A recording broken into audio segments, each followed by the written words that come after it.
for our 10th anniversary getaway this Memorial Day weekend, Wesley specifically asked me to arrive 2 hours late. He told me he'd drive up to the mountain lodge first to handle the check-in, so I wouldn't have to rush. But I finished up at the office early. I drove up the winding mountain roads and rolled my 2 suitcases into the rustic, timber-framed lobby. When I looked up, I saw him holding Gina's hand. He didn't panic when he saw me. He didn't drop her hand either. "Megan, you're early." I stood completely still, the ambient hum of the lobby fading into a sudden, vacuum-like silence. My brain simply blinked for a few seconds. Gina peeked out from behind his shoulder, offering me a fragile, apologetic smile. "Megan, hi. Do you think maybe you could take the room next door?"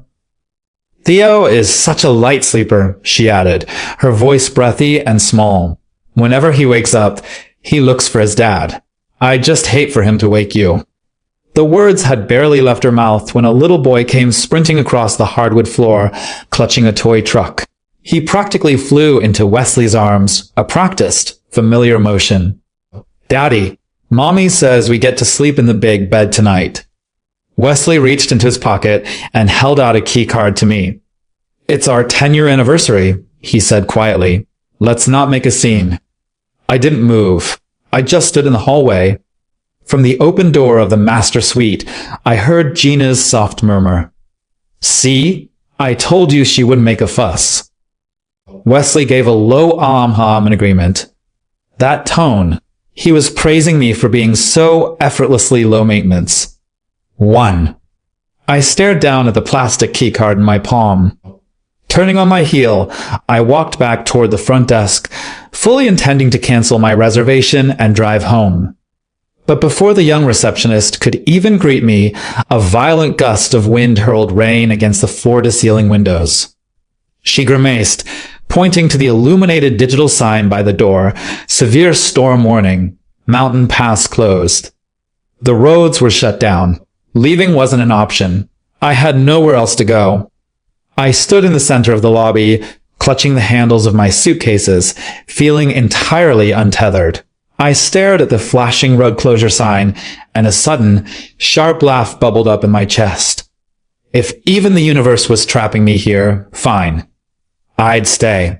I'd stay and watch exactly how long they could keep up this little play. The single room next door shared a wall with the lodge's commercial kitchen. The window was painted shut. The twin bed was so narrow, I barely had room to turn over. When Wesley booked this trip, I had been specific. I wanted a window with a view. A king bed, peace and quiet. A decade ago, Wesley used to say that whenever we traveled, I would always get the side of the bed closest to the window, because he knew I loved to look out at the world the second I woke up. Now, the room with the view went to Gina. The big bed went to Gina. Even my husband stood firmly on her side of the threshold. I dragged my bags into the cramped room. As the door clicked shut, Theo's bright laughter drifted through the thin walls. "Daddy, you have to sleep in the middle tonight." Wesley's voice, low and tender. "All right, buddy. Whatever you say." My phone buzzed against my leg. A text from Wesley. "Get some rest. We'll all grab dinner together later." I typed back, my thumbs hitting the glass a little too hard. "We? You mean your happy little family of 3, plus me, the third wheel?" It took him a full 30 seconds to reply. "Don't be passive-aggressive." I let out a harsh laugh, driven out of my own anniversary suite by another woman and her child, and he had the nerve to call me passive-aggressive. A knock at the door. Gina stood in the hallway, holding a small plate of sliced fruit. "Megan, Wesley was worried you might be tired from the drive. He asked me to bring you a little something." I didn't reach for it. She nudged the plate forward an inch. "Please don't misunderstand. Wesley and I aren't. It's not what you think. Theo has been sick a lot since he was a baby. Wesley just has a soft spot for him." I looked her dead in the eye. "A soft spot so deep he needs to hold your hand?" The color drained from her face. There were a lot of people in the lobby. I lost my footing, and he was just steadying me. My eyes dropped to her wrist. Tucked away under her cardigan sleeve was a braided leather band. I recognized it.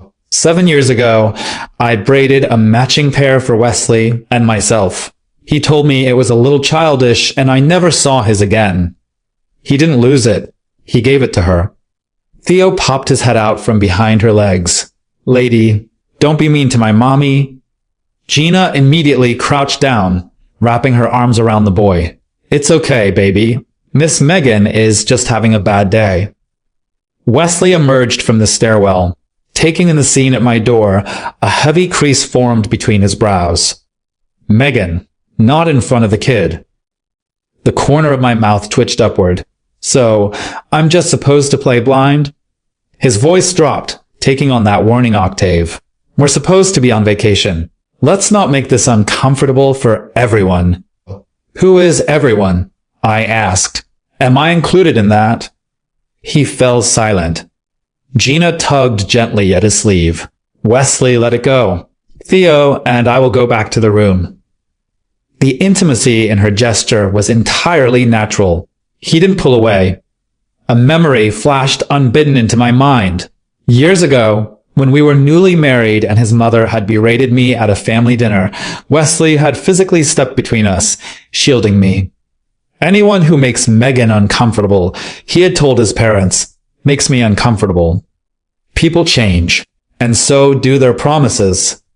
Right before dinner, the lodge manager approached us with the registration clipboard. Mr. Davis, you're in the family suite and the single adjoining room, correct? I looked at Wesley. I watched his Adam's apple bob. Gina spoke up first, offering a bright smile. Yes, thank you so much. The manager shifted his gaze to me. And this is? Wesley frowned. My wife. The manager froze. He looked at Gina, then at me. The polite, hospitality industry smile completely fell off his face. Theo clung to Wesley's pant leg and piped up, deeply serious. She's just a lady. My mommy is right here. The silence in the hallway was deafening. The fruit plate slipped from my hand and shattered against the floorboards. Gina gasped. Megan! Wesley grabbed my wrist, his grip like a vice. Megan, is that enough? Are you done? I wrenched my arm out of his grasp. Wesley, for our 10th anniversary dinner, I'm dying to see where you're going to seat me. His eyes turned icy. Do you really have to do this? I nodded slowly. Yeah, I do. Tonight, I'm going to be the biggest, brightest third wheel this place has ever seen. I want front row seats to the happy family. 2. At the dining table, Gina sat on Wesley's left. Theo sat on his right. I was seated directly across from them. When the waiter set down the platter of whole roasted trout, Wesley intuitively reached over with his fork.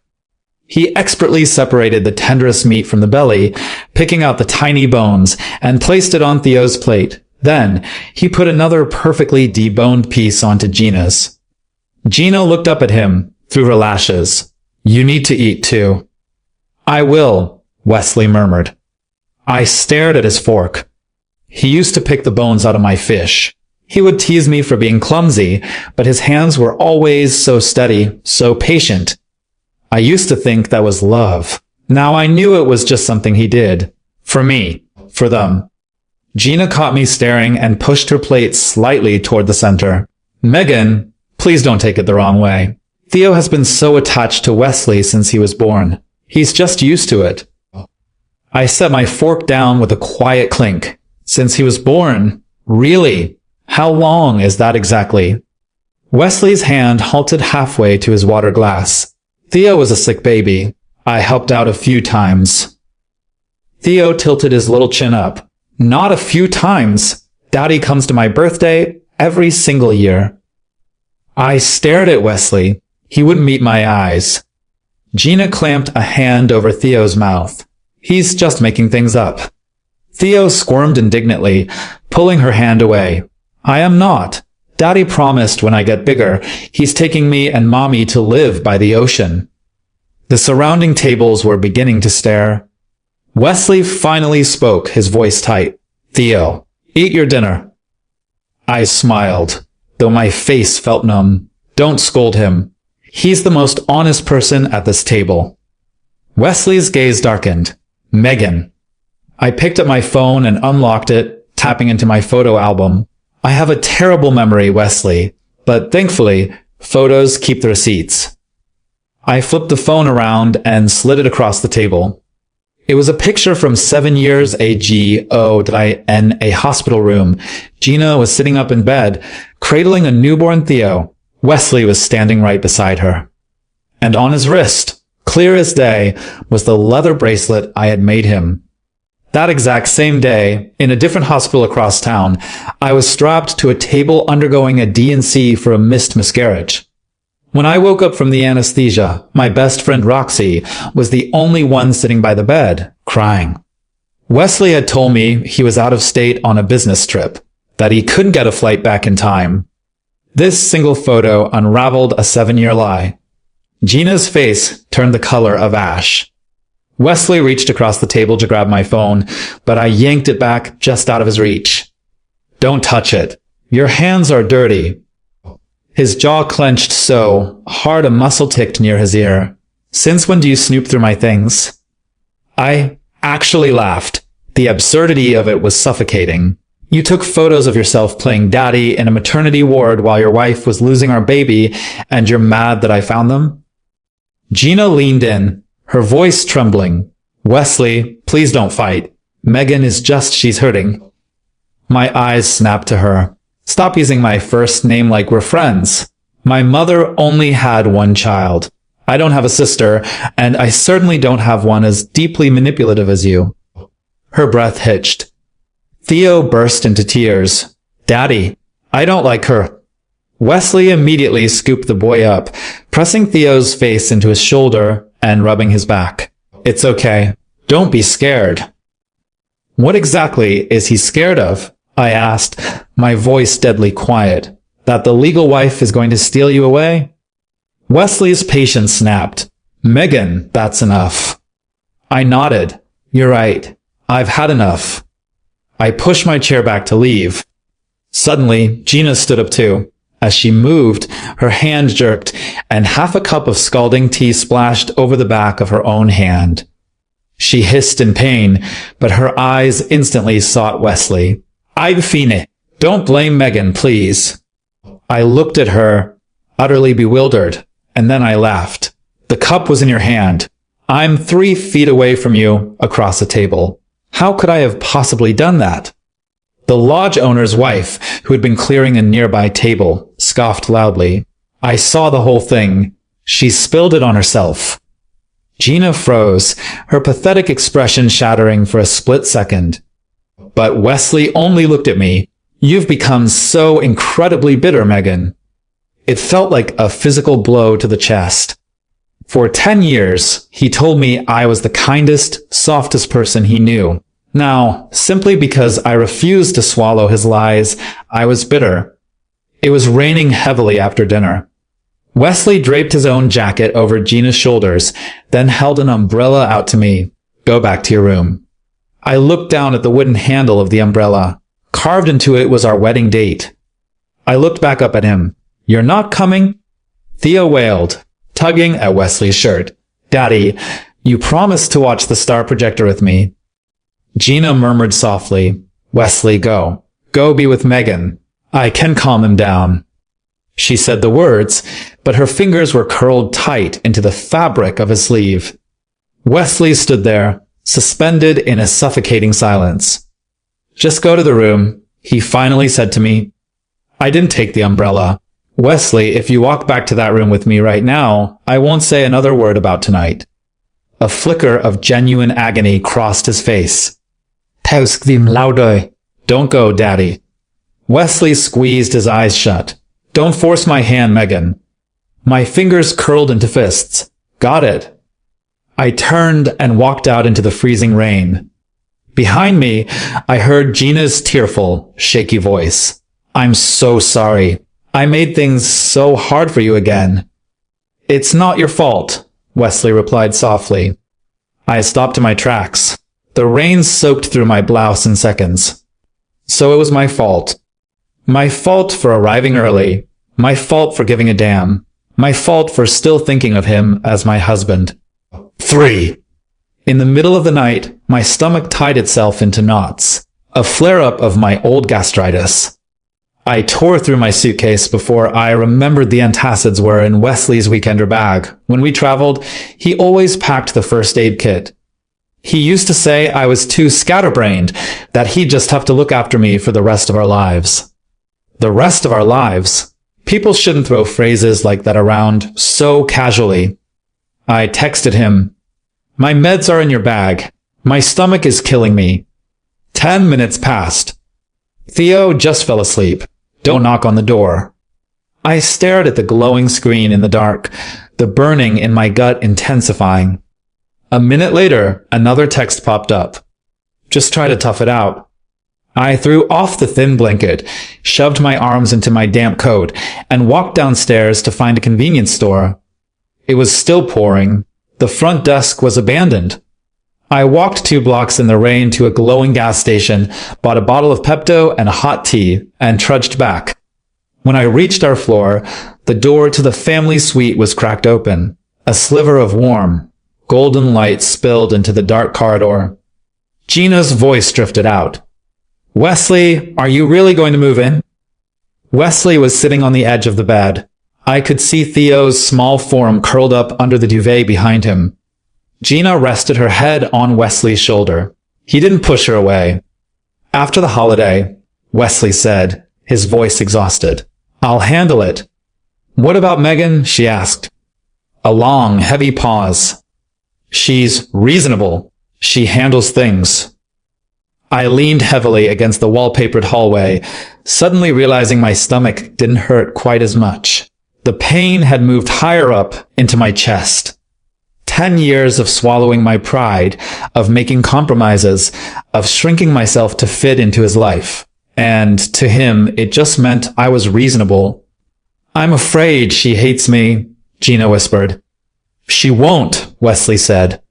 Gina let out a soft, airy laugh. "See? Even you know she can't bear to lose you." I turned around and walked back to my windowless room. The next morning, Gina stepped out of the suite wearing Wesley's fleece jacket. It was the jacket I had bought for his birthday last year. I had waited on a wait list for 2 months for it. When he opened it, he kissed my forehead and told me it was too expensive, that I shouldn't waste my money on him. And then he wrapped it around her. When Gina saw me leaning against the doorframe, she immediately fumbled with the zipper. "Megan, last night Theo had a nightmare. I was in such a rush, I just grabbed the first thing I saw." "You have quite a habit of that," I said smoothly. "Other women's clothes, other women's rooms, other women's husbands. You just grab the first thing you see." Her eyes flooded with tears instantly. Wesley stepped out from behind her. "It's just a jacket." "And our marriage?" I asked. "Is it just a marriage?" His face hardened. "The kid is right here. Keep your voice down." Theo peeked around Wesley's leg. "That lady is so mean. Mommy's hand still hurts." I looked down at the boy. "Your mom's hand hurts because she threw her own tea on it." "Liar." "Tell why let." Wesley aggressively pulled the boy behind him, shielding him from me. "Megan, stop taking your anger out on a child." I looked at his fiercely protective stance, and a bitter smile broke across my face. "You used to be that fast when you protected me." Something flickered in Wesley's eyes, a ghost of guilt. I pulled out my phone and texted Roxy. "Rox, I need you to run a background check." She replied instantly, "Who's dead?" "Look into Wesley's finances. I need to know exactly how much he's been funneling to Gina and her kid." My phone rang 2 seconds later. Roxy was practically vibrating with rage through the speaker. "Did you finally wake up from your 10-year coma?" she hissed. "Honey, do not cry that I will dig up every dirty secret this man has ever had, but play it safe. Do not go head-to-head with them in the middle of nowhere." "I'm not crying," I said softly. She paused. "Oh God, if you're not crying, someone is definitely going to die." I hung up and logged into our shared cloud drive. I rarely checked it, mostly because he hardly ever took photos of me. The system's facial recognition had automatically grouped folders. I clicked the one labeled Theo. Photo after photo, year after year. 1 year old, 2, 3, 4. Wesley was there for every single one. I recognized the timestamps. On Theo's 3rd birthday, I was at the hospital holding his mother's hand while she got an endoscopy. Wesley said he was stuck at the office. On Theo's 5th birthday, I had a 102-degree fever. Wesley said he had a mandatory client dinner. Theo's 7th birthday was earlier this year.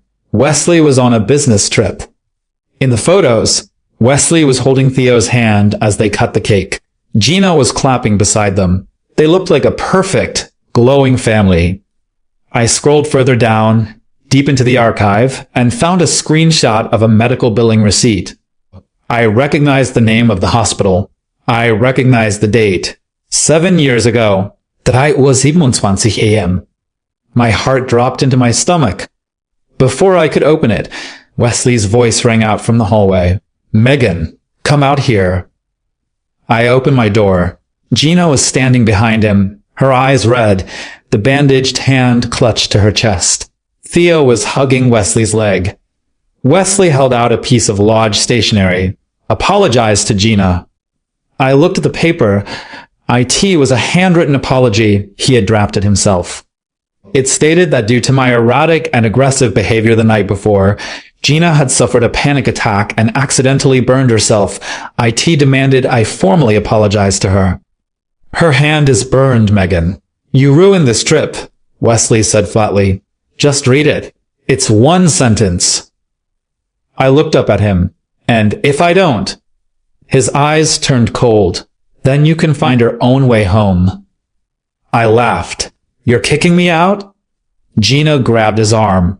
"Wesley, no, don't do this. You'll break her heart." Wesley didn't look at her. He kept his eyes locked on me. "Megan, don't throw away whatever dignity you've left." Before I could reply, my phone vibrated in my hand. "Roxy." "Got it. You're going to want to sit down." The money he's sending them isn't even the craziest part. I pulled the kids' birth records. Another text popped up. The father listed on the birth certificate isn't Wesley. I stared at the glowing screen, the blood turning to ice in my veins. Wesley saw the shift in my expression and lunged for the phone. "What are you looking at? Give me the phone."